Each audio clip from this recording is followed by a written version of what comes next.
बुलढाण्यात 2 दिवसात मनसेची भूमिका होणार स्पष्ट. पाठिंबा कोणाला?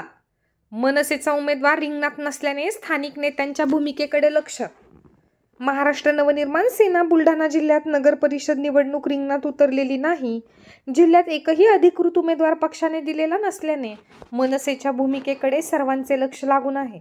तर कुठल्या पक्षाच्या उमेदवाराला पाठिंबा द्यायचा या संदर्भात प्रमुख पदाधिकारी व कार्यकर्त्यांशी चर्चा करून येत्या 2 दिवसात पक्षाची भूमिका जाहीर करणार असल्याची माहिती मनसेचे नेते अमोल रिंढे यांनी दिली आहे.